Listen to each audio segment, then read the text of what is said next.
Hey guys, what's going on? James here, and in this video today, we're going to be talking about all the matchups that you guys need to keep an eye on for the Tampa Bay Buccaneers Week 3 matchup versus the Denver Broncos. Let's get right into it, talking about the first matchup, which is going to be Jeff Driskel versus the entirety of the Tampa Bay Buccaneers defense. Now, for those of you who did not watch all of the other games being played in Week 2, you would have missed that starting quarterback Drew Lock for the Denver Broncos sustained an AC joint injury, I believe, which is now going to put him out for a few weeks, which now leads to new starting quarterback Jeff Driskel taking his place in this upcoming game versus the Tampa Bay Buccaneers. Now, the Broncos have a ton of injuries, and I will talk about that in a video later on this week, but they have an injury at the most important position in football, the quarterback position. Now, Jeff Driskel's been around the league for a few years. He's 27 years old. He's had experience playing in games in the NFL, but to say that this is a little bit of a step down one compared to Drew Lock, I think is fairly accurate. I think that Jeff Driskel is a good quarterback.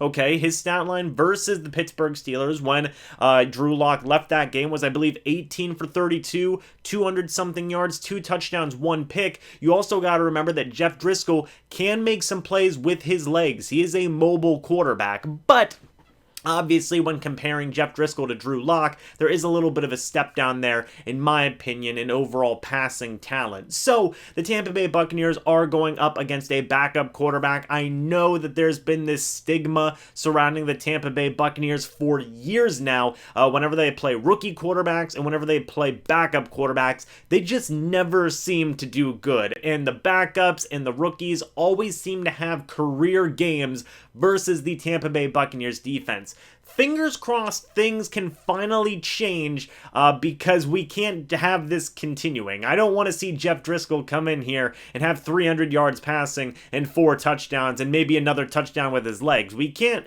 have that. So really, I'm looking at Jeff Driskel versus the entirety of this Tampa Bay Buccaneers defense because it's just going to be really interesting to see. Carlton Davis is going to be out there, Sean Murphy-Bunting, Antoine Winfield Jr., Jordan Whitehead, all these guys, Shaq Barrett, Jason Pierre-Paul, Devin White, Lavontay David, Ndamukong Suh, Vita Vea, William Golston, everybody versus Jeff Driskel is going to be interesting because Jeff Driskel is a backup quarterback having to start now because of an injury, and that's something that is worth paying attention to. The next matchup I want to highlight is going to be Shaq Barrett versus Garrett Bowles and possibly Dalton Risner as well. Now, I saw somebody leave a comment the other day on a video asking me if I was worried about Shaq Barrett considering he hasn't had a sack yet through 2 games.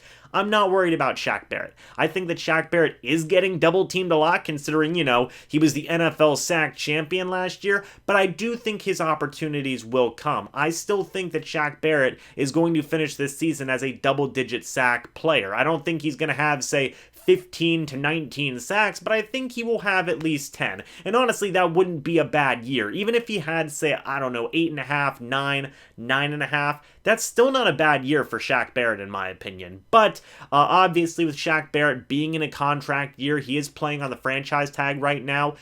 He is going to have to start picking up the pace in terms of beating these double teams, looking for opportunities when they do arise, and start getting his sack numbers up so we can get that long-term contract from the Tampa Bay Buccaneers that he wants. And obviously Shaq Barrett works incredibly hard and he is doing his best. It's just the opportunities have not been there yet. So I'm looking for this matchup versus Garrett Bowles and Dalton Risner because the past couple of games, Shaq Barrett, he's gone up against Teron Armstead, who's a very, very good left tackle. He's gone up against Russell Okung, who is a very, very good left tackle. Now he's going to be going up against Garrett Bowles and Dalton Risner, both very high-level draft picks for the Denver Broncos. Garrett Bowles was a first-round draft pick, and I believe Dalton Risner was a second-round draft pick. So if they start to double-team Shaq Barrett, it's going to be very interesting to see how he adjusts, starts, digging into his toolbox, his move box, and seeing what he can do to help bring pressure for this Tampa Bay Buccaneers pass rush. The third matchup that I want to pay attention to, guys, is going to be Jerry Judy and Noah Fant versus Carlton Davis, and Antoine Winfield Jr. Now, I'm not sure if this is going to be exactly how these matchups are going to happen in the game, but basically the point is that Jerry Judy and Noah Fant versus the Tampa Bay Buccaneers cornerback and safety room. I just picked Carlton Davis and Antoine Winfield Jr. because they've been playing really good the past 2 games, and it would make a lot of sense if these 2 guys matched up against the 2 best Broncos pass catchers right now. So, like I said, the Denver Broncos have a lot of injuries. Courtland Sutton just tore his ACL. That sucks. But the Denver Broncos have a little bit of a buffer there in the fact that they did draft Jerry Judy in the first round of this most recent NFL draft. And Jerry Judy is very good at football. And I think that he could cause some problems. He's got a very good blend of speed and size and just overall physicality to his game. So I expect Carlton Davis to probably be matched up on Jerry Judy because Carlton Davis has just had a phenomenal past 2 games, and to say he hasn't is just flat out wrong in my opinion. So Carlton Davis has had a really good past 2 games. They should be matching him up against Jerry Judy a lot, although I also wouldn't be surprised if we saw a little bit of Jamel Dean and a little bit of Sean Murphy-Bunting going up against Jerry Judy as well. But overall, they've got to contain Jerry Judy. He's their best pass catcher right now. He hasn't had a ton of time to prepare for this upcoming season. No rookie has, but I still think that he is a very, very dangerous weapon if you just kind of think of him as an afterthought. Noah Fant's a little bit more interesting. Noah Fant was another high draft pick that the Denver Broncos made, and he's been coming on pretty strong so far this season. I believe he has over 150 receiving yards, 2 touchdowns, and he's been a threat. He's been an absolute weapon on this Denver Broncos offense. So I expect Antoine Winfield Jr. and probably Jordan Whitehead as well to really be matched up a lot with Noah Fant and try and contain him, which won't be an easy task. Noah Fant's got a lot of size and a lot of physicality to his game. He's a good tight end. So it's really going to be important to limit both of these guys because they are the 2 best pass catchers for the Denver Broncos right now, given all of the injury concerns that they have, that being Jerry Judy and Noah Fant. So if you can contain them and you can continue to get pressure on Jeff Driscoll, you're eliminating a very large part of the Denver Broncos offense by getting rid of guys like Jerry Judy and Noah Fant. So that's going to be a large responsibility for Carlton Davis and Antoine Winfield Jr. The second to last matchup that we are going to be talking about is going to be Bradley Chubb versus Donovan Smith. Now, I don't know, again, if this is going to be the exact matchup. I am making an assumption here. It's hard to read the Denver Broncos depth chart sometimes. They like to do a lot of weird things, but I still expect Bradley Chubb to go up against Donovan Smith a little bit. And even if it's Tristan Wirfs, the same thing can still be applied to what I'm saying here, but Bradley Chubb is not a slouch when it comes to being a pass rusher. Now, again, the Denver Broncos have some injuries. Jeremiah Atachu is filling in for Von Miller. Von Miller has an injury. He might be out for the year, and if not, he's probably going to be coming back around December. So really, Bradley Chubb's it in terms of pass rushing for the Denver Broncos, and he's not bad. So far this year, I believe he has 1 sack. Last year, he only played in 4 games, but in his rookie season, he had 12 sacks right off the bat. And I remember whenever the NFL draft happened, the one that Bradley Chubb was in, a lot of people were very high on Bradley Chubb as a pass rusher. They thought that he was arguably the best player in the NFL draft that year, and it was an absolute steal that he ended up on the Denver Broncos to pair with Von Miller. So if he's going up against Donovan Smith did improve from week 1 to week 2 when going up against Stephen Weatherly and some of the other guys that the Carolina Panthers had sent out there to pass rush. I thought that he did a lot better against those guys than he did against Trey Hendrickson and Carl Granderson. But now he's going up against another high-tier pass rusher potentially in Bradley Chubb. How is he going to fare now that the competition is going to get a little bit higher again after a pretty decent week against the Panthers? That's what we're going to have to wait and see. We're going to have to continue to see consistency from Donovan Smith. Hopefully he can keep his improved play going moving forward, and we can continue to see more consistency from Smith moving forward. If Bradley Chubb does go up against Tristan Wirfs, that's going to be interesting as well because Tristan Wirfs has had a pretty darn good past 2 weeks. Somebody actually, again, left a comment here in one of my most recent videos talking about how, hey, give Tristan Wirfs some love. He's actually playing pretty good. Yeah, Tristan Wirfs is playing pretty good.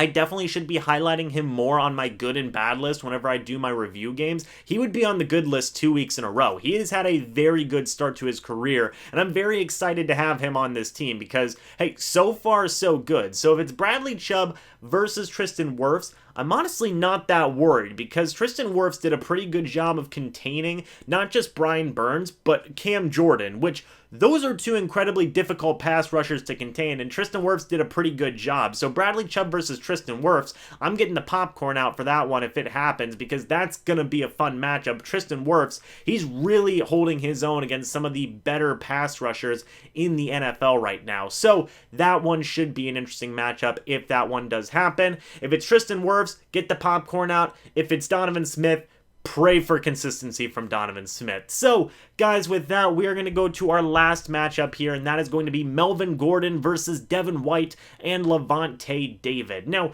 Phillip Lindsay is also hurt for the Denver Broncos. Shocker. It's like the entire offense for the Denver Broncos is hurt, but they have Melvin Gordon, who they signed this past offseason to help out with the overall offensive run game that was seemingly lacking. Now, Phillip Lindsay is a good running back, but they needed a little bit more power. They have Royce Freeman there, but they just needed a little bit more of a balanced back who has a little bit of power, a little bit of receiving ability, and who has experience, handling a lot of carries for an NFL team. Enter Melvin Gordon, who overall I think has been a pretty solid weapon for the Denver Broncos so far this year. He's gotten plenty of carries, pretty decent yards per carry. I think he's at 4.4 yards a carry, and he's also done a pretty decent job in the receiving game as well. I believe he is 5th in targets right now on this Denver Broncos team. So again, much like the past 2 weeks with Christian McCaffrey and with Alvin Kamara and Latavius Murray, it is now up to Lavontay David and Devin White, as well as the defensive line, to work on slowing Melvin Gordon down, who is going to be a very large piece of this offense for this upcoming game, especially considering that Jeff Driscoll is the quarterback. You figure they might heavily rely on that run game, and if Phillip Lindsay is out as well, it's pretty much Melvin Gordon's time to shine. So I'm going to be very interested to see how that goes. Devin White has been an absolute tackling machine so far this year. He's had over 10 tackles in the first 2 games so far this year. I think he had 15 in week 2 and I think 11 in week 1. He's been phenomenal. So I'm definitely looking at Devin White and Lavontay David to work on containing Melvin Gordon. And I'm really looking at the defensive line as well. I want to give shout outs to Ndamukong Suh, Vita Vea, and especially Will Golston. William Golston has been very good in run defense so far this year. And, I've been critical, I wouldn't say I've been critical of William Golston, but I always kind of thought in my head, like, yeah, he does good, but he's making a lot of money. He's making around $4 million a year. He could be expendable, but he's showing that he's worth that money, and he's showing it through his run defense. He's showing it through a little bit of pass rush as well. So I really expect those 5 guys to be the main catalyst for stopping a guy like Melvin Gordon. I'm looking at Devin White, Lavontay David, William Golston, Vita Vea, and Ndamukong Suh. But guys, that's going to be it for this video. Let me know what you thought about all the matchups that I mentioned down in the comments section below, and what are some of the matchups that you guys are looking forward to in this upcoming game versus the Denver Broncos. But guys, thank you so much for watching. Hope y'all enjoyed. Now, I'll see you in the next video or the next live stream. But until then, and as always, guys, goodbye for now, and go Bucs.